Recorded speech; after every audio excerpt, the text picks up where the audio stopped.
Come in with a Fox News alert. The battle lines being drawn now as House Democrats have introduced a resolution today blocking President Trump's emergency declaration for border wall funding.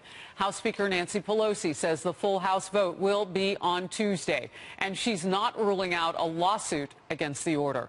Meanwhile, Wisconsin Congressman Mike Gallagher is becoming the first Republican House member to break with the president, telling a local NBC affiliate, quote, "I think the president is right to emphasize the need for border security. I voted for the $5.7 billion. The problem is the president came to Congress asking for something Congress said no. Our system does not then allow the president to say, okay, I'm just going to go do it anyway through some sort of cheat code," end quote. Meanwhile, top Senate Democrat Chuck Schumer is trying to drum up support for a similar resolution he plans to introduce in the GOP-led chamber, where it would face an uncertain future. GOP Senator Susan Collins says she will vote to block the president's declaration. And the Hill has identified 9 other Republicans as potential flippers and voting against the president's declaration. All this setting up a fight that could lead to the president's first ever veto. And that is because, Brian, I don't think any of it gives them a veto-proof majority. Boy. No, they're not going to have a veto-proof majority in the Senate. I do think, though, when I look at the House talking about this resolution, wanting to take back power that's rightfully Congress's, I say, where have you been on that for decades? Yes. You've been giving the executive power for decades to run everything. And by the way, Democrats in the House, you're talking about doing more of that with the Green New Deal. So now you want these constitutional checks and balances? Give me a break. I agree there's an issue there. You're just not the ones who should be making it. No, I thought the exact same thing. I thought, yeah, go ahead and take back your power. And why don't you do some work while you're at it? Because in the past, you have voted in favor of $9 billion in barriers. Now, all of a sudden, you don't want to fund any of it. You're not for one single dollar. And before that, why don't they go ahead and fix the immigration system? I mean, I think all Americans can agree on whatever fault you see with it where it is, that it needs fixing, and they're the ones that haven't done the legislative work in order to fix that. So yes, take back the power and get to work. Yeah. That is a magic 4-letter word. Work. Work it. Work. Work it out. I think Democrats are actually setting themselves up for a problem here, because you've heard with the president's national emergency declaration, Democrats say, well, then we're going to be able to declare a national emergency on climate change and gun control and all these things. But they're about to go on record saying that the president can't or shouldn't do it and take back the power. So in the future, if a Democrat president decides to do something like this, they've already put themselves on record on a House and Senate vote saying that this is something that the president should be doing in the first place. And the thing is to Melissa's point, and we talked about this yesterday as well, you know, the president, even when it gets to his desk as a veto, he's still not going to have any kind of real legislation to sign when it comes to solving the problem of border security. And he can still look at Congress and go, oh, that's great. I'm glad that you've condemned my national emergency. What are you doing about thousands of people flowing over the border every single week? So, Jessica, before I come to you, let's watch Republican Congressman Nunes reacting to House Democrats' push to block the president's national emergency declaration. I don't think I make much of it. This is just more politics. It's going to be interesting to see if the Democrats actually put the votes on the board. I have a funny feeling that they won't get all of Democrats to vote for it. There'll be a lot who actually do want border security in this country, and you'll get virtually no Republicans. Jessica? Well, Devin Nunes isn't one of our top advisors, and I would say that he's not going to be hired from that soundbite because Democrats will vote against this.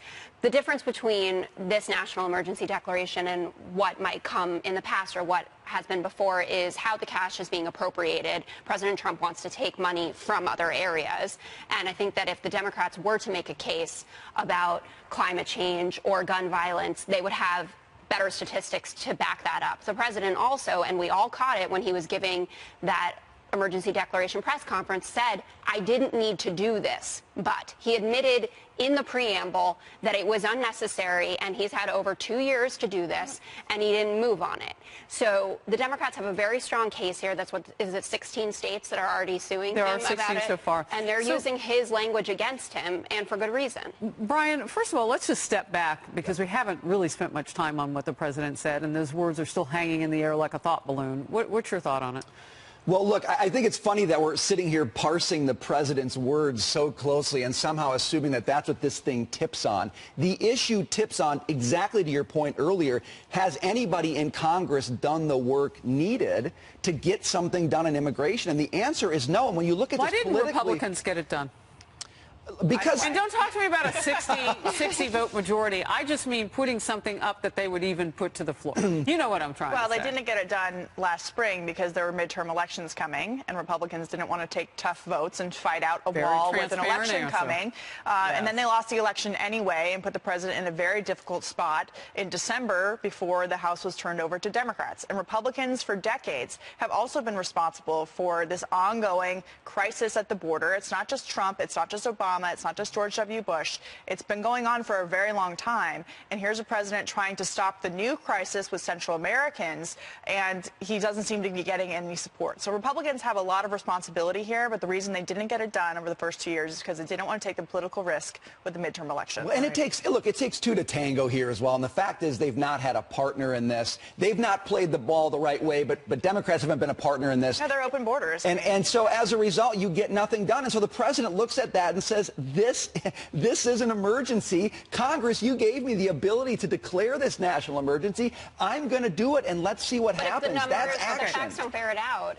In the meantime, one of President Trump's most vocal critics, Democratic Congressman Adam Schiff, penning an open letter in the Washington Post yesterday urging his Republican colleagues to go public with private concerns they might have with the president, especially his national emergency declaration to build the wall, writing, quote, "When the president attacked the independence of the Justice Department by intervening in a case in which he is implicated, you did not speak out. When he attacked the press as an enemy of the people, you again were silent. And now he comes for Congress, seeking to strip it of its greatest power, that of the purse, and you have chosen to keep your misgivings and your rising alarm private. That must end. You must speak out." Katie, I love this. Your rising alarm private. Your concern, your ongoing concern, I don't trust Adam Schiff at all. I'm sure there are some Republicans, as we've seen on the record actually, who say, look, we don't like this national emergency. Mike Lee, who's a constitutionalist, has said it's unconstitutional, but it's illegal because of the way that Congress has ceded their power to the executive branch for years and years and years. There are Republicans who are publicly saying, look, we don't like the way that the executive branch has been abused. But for Adam Schiff to think that Republicans on Capitol Hill are going to be allies with him after everything that he has done and plans to do, I think that he's hoping for a little too much. Jessica, I always think it's rich when they say, you know, in private, they've bemoaned his lack of decency, character, and integrity. These are politicians.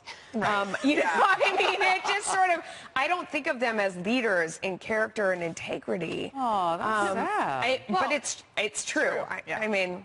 Well, the American public agrees, even if they do think that Donald Trump's character is a little bit worse necessarily than your average politician, but millions of people went to the polls in 2016 and said, I don't care about his character, I don't care how he treats his wives or women or whatever it is, but I like conservative justice on the Supreme Court and I want a tax cut.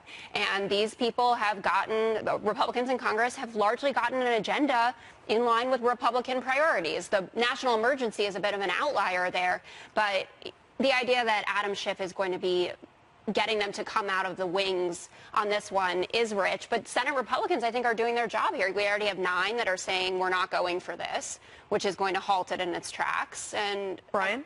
There have been a ton of cases where Republicans have come out and said, I don't like what the president's doing, number one. So this is factually incorrect. But number 2, this is the common strategy that Schiff and others like to use. Oh, beneath the surface, there's all sorts of rancor, there's all sorts of discord, and it's just ready to pop, and man, is it going to be ugly. He's done that for years now, and he's doing it again, assuming that Republicans aren't on board by and large with the president. I don't think the strategy works, but he sticks with it, and it's clearly something that he's doing repeatedly. It's also interesting because, you know, as he says, there's all this grumbling behind the scenes. Maybe there is, because this president is about upsetting the status quo and the swamp and the entrenched interests, and Republicans are just as guilty as Democrats as being part of the swamp and part of the establishment and the entrenched interests that he was set to upset, right? You know, we mentioned earlier that Nancy Pelosi is moving the case for this. It's the big full vote's going to happen on Tuesday. We learned that from a short presser a time ago, and here's what else she said. The promise was Mexico. was going to pay for it. Declaring a national emergency to honor an applause line is dishonoring the Constitution. Quote, he is dishonoring the office in which he serves, end quote. Brian? Look, he's got a problem. We've got a problem as a country. He's taking the step available to him to do it. Whether it ends up being constitutional is a question that we will deal with. But I just think it's rich. Nancy Pelosi here leveling this claim and Adam Schiff leveling it. By the way, who was not supposed to be Speaker of the House? Nancy Pelosi was not supposed to be Speaker of the House because Democrats, the disgruntled Democrats, were supposed to rise up and find new leadership. Where are those hidden voices rising up to make a change? They're on the forehead with that virtual gavel she carries. We were promised a wave. No, what we got was a whimper. In conservative media, you were promised that. You got a huge wave, actually, and now we have a new election in North Carolina because the Republican did ballot tampering and all that jazz. So it was absolutely a wave. If you look at the historical trends, it's bigger than what past presidents had gotten, and Nancy Pelosi is the right person to be leading, and that's why 5 or 6 of those that did dissent against her are now on board with her. She's leading because she's very good at We gotta go. You're yelling at me. The message from presidential candidates who supported former Empire star Jussie Smollett is that regardless of whatever happened, they say it should not detract from this. We know in America that bigoted and biased attacks are on the rise in a serious way. Kamala Harris agrees. She wrote this: we must speak the truth. Hate crimes are on the rise in America. Just last year, the FBI released statistics that revealed a 17% increase in the number of hate crimes in America.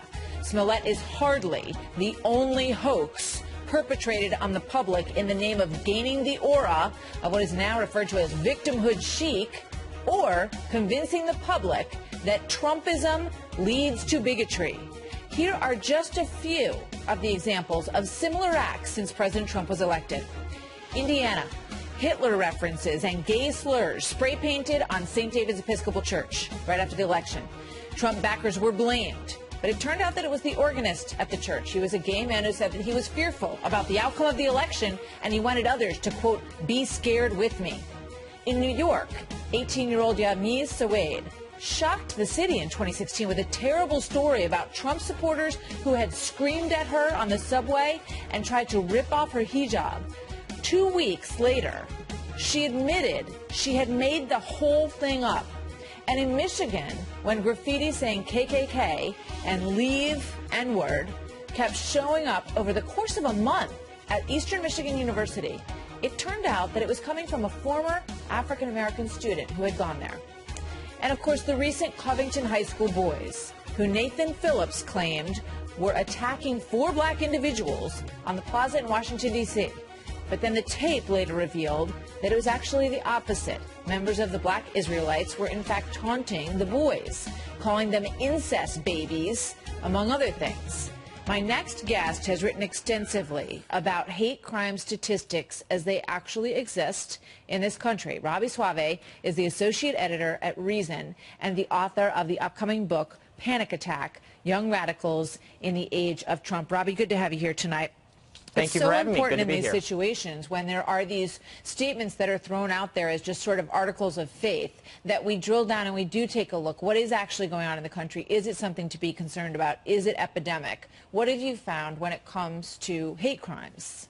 Absolutely. If you look at the data that the federal government, specifically the FBI, compiles relating to hate crimes, you find that while, yes, it would appear that there was a slight increase from 2016 to 2017, actually many more police agencies submitted data in the latter year. So what looks like a rise could just be the fact that now we have more municipalities being counted. I went all the way back to 1996 and found actually the number of hate crimes total overall was higher than even what they counted today with all the additional police offices submitting data. If you look like in the long term, you see kind of fluctuations year to year, but they don't really connect to anything. They're just, it happens to do with who's submitting data and how good a job they're doing. It does not support this kind of narrative that the country is getting more frightening and more horrifying for black people, gay people, what do you say, though, to those who would look at that and listen to you tonight and say, you know, a lot of these go unreported, that they hear so much anecdotally and that they are concerned that these tensions that they trace back to the administration, that they are clearly on the rise out there? What do you say to them? Well, I mean, certainly this is a country of, hundreds of millions of people. So, of course, there are, bad things happening every day. But anecdotes are not a substitute for a more holistic view of what's actually happening, of looking at the statistics, because unfortunately some of these anecdotes, like with Smollett, when you look at what actually happened, they don't stand up to scrutiny. We don't know what percentage of the total are like that, but I've investigated a lot of campus incidents that are often not criminal hate incidents, but just bias incidents, and many of them are unsolved. But the ones that do get solved, you do see quite often that there's more to the story, or it's outright fake, which is not to diminish, anyone who was the victim of something terrible, because it does happen. Absolutely not. One of the other things that you read when you look into these numbers and hate crimes and what people are saying about it is that anti-Semitism is on the rise in this country. And we remember, obviously, the horrible killing at the synagogue in Pittsburgh. What do your numbers tell you about that? Right. The media has been all over the statistic that there's been a 57% spike in anti-Semitic hate.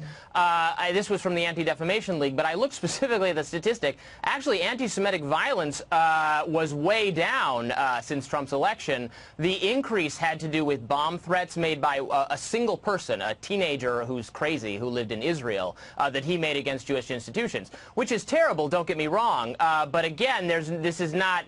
there's no evidence there that this is some actual increase in violence and that it has something to do with our current political situation. That's a drawing connections that the media sometimes does that are not warranted by what the actual data shows. Interesting piece. Robbie, thank you very much. Good to have you back tonight.